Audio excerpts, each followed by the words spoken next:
Ayun mga lods, magandang araw mga lods. Ayan.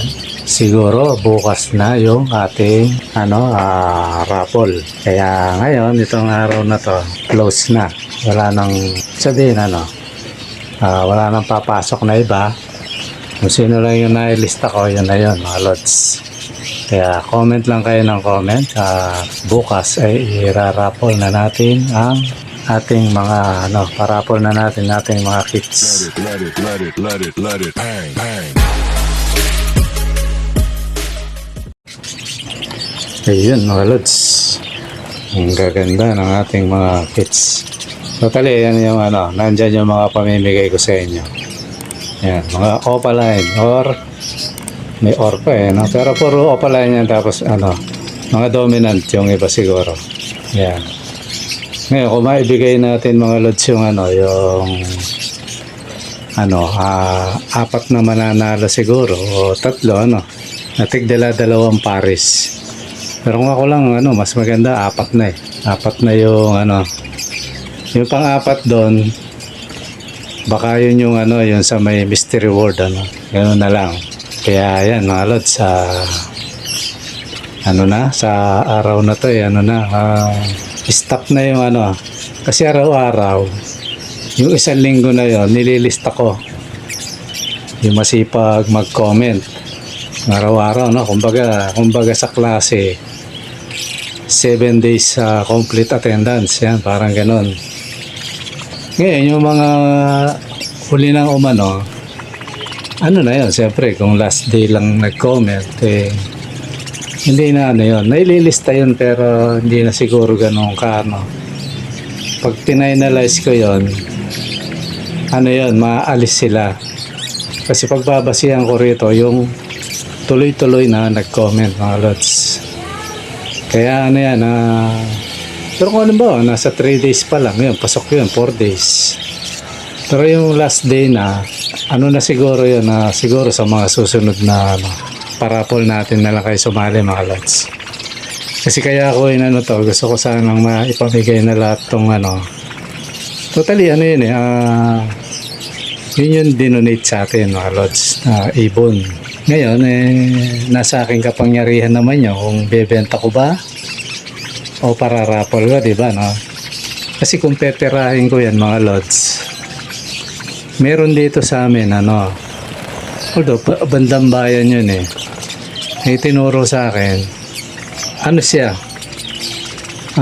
siyempre mas mababa yan kumpara sa mga bibilin mo sa breeder kasi yun pambenta yan pero yun, kung gugustuhin ko yun, pera to mga lods, diba binigay sa akin 18 o kung dagdagan ko palagay mo na 20, diba kung gugustuhin ko magiging pera yan. Kaya lang sabi nga bahala ka na lods kung ibenta mo, pamigay mo sa kakilala mo o iparapol mo. Di sabihin kasi alam naman ni lods na may bayad yun pero ako mas ko na mas ginusto ko siya na iparapol ng libre mga lods.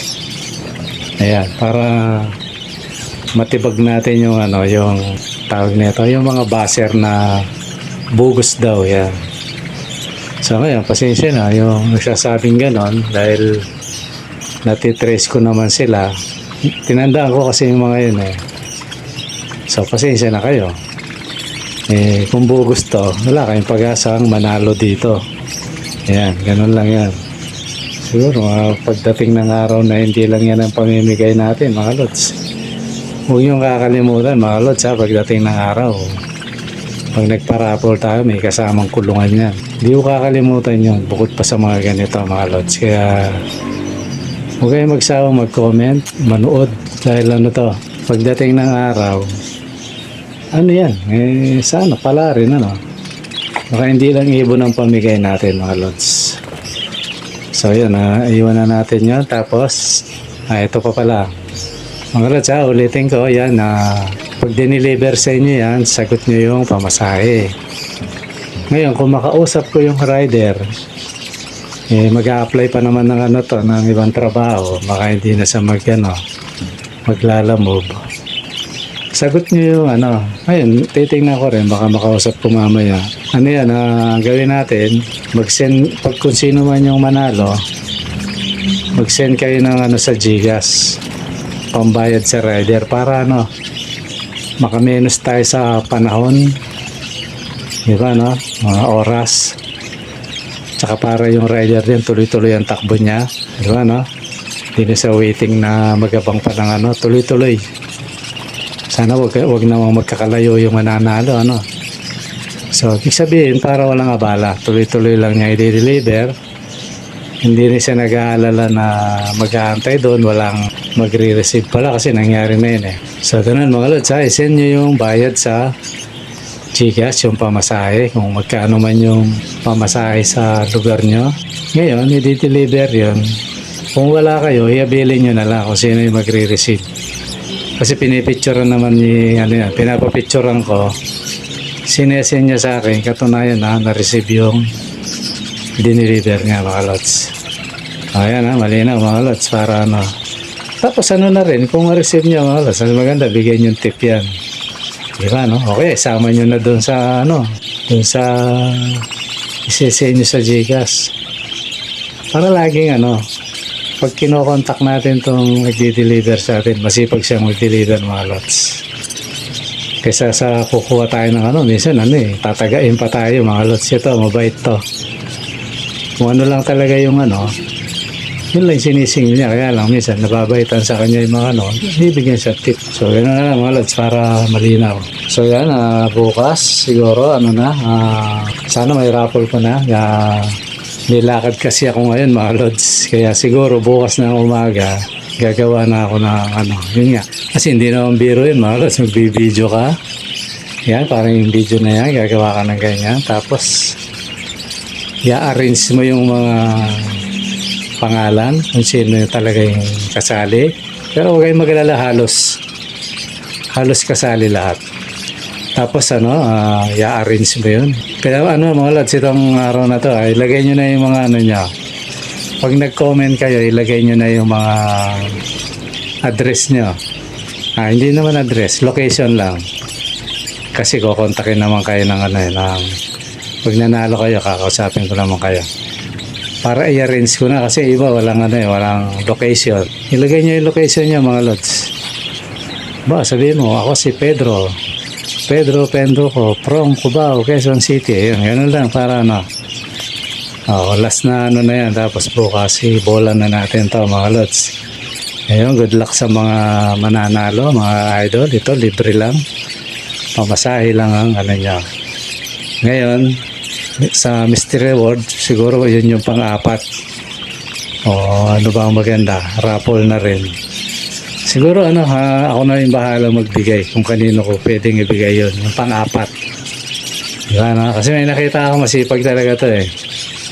Masipag siyang mag-comment tapos sinasagot niya. Napansin ko lagi yung sinasagot. Minsan pupunta sa messenger. Sabi niya, Lods, tama ba yung sagot ko sa ganito, ganyan. So siguro yun ang bibigyan ko.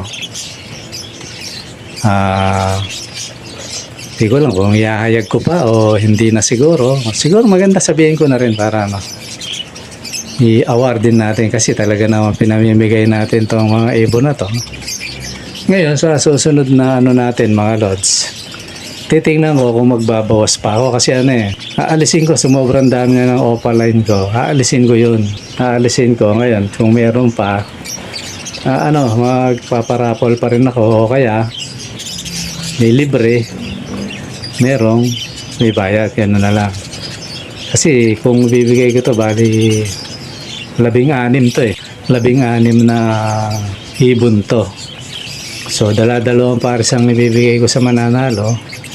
So yun, bali 4 na to. Pero yung isa doon, i-award na lang natin mga lods. Doon sa masipag, nakita ko na mga lods yung masipag mag-comment. Tsaka talagang yun. Sabi niya sa akin, gustong-gusto kong manalo lods. Kumbaga para bang ganito. Gagawin niya ang lahat. Ngayon may opportunity akong ganito. Ayun, sipag niya. Kaya Siguro para sa kanya na yun mga idol. Okay mga lods, sa bukas, good luck sa mga mananalo. Kasi ako maya maya, aalis na ako. Ano yan, mamaya pa akong totally minsan inaabot akong last 12:30 ng gabi. Kaya maring maano ko pa rin yung ano niya kung may signal ako doon. Ngayon pag wala, bukas ko na makikita yung mga comment niya mga lods. Tandaan nyo, ilagay nyo yung ano niya, location para sa deliver mga lods. Kaya matakot doon, di naman tayo ano mga lods. Di tayo masamang tao mga idol. Para si pre-download yun. Pumunta sa ano, sa messenger. O di at least kilala ko kung sino si pre-download. So, si pre-download mag-iibon din. Medyo bata pa. Bata pa to si pre-download. Kaya ano medyo malikot pa yung ano ni Lods kasi bata pa talaga. As in teen.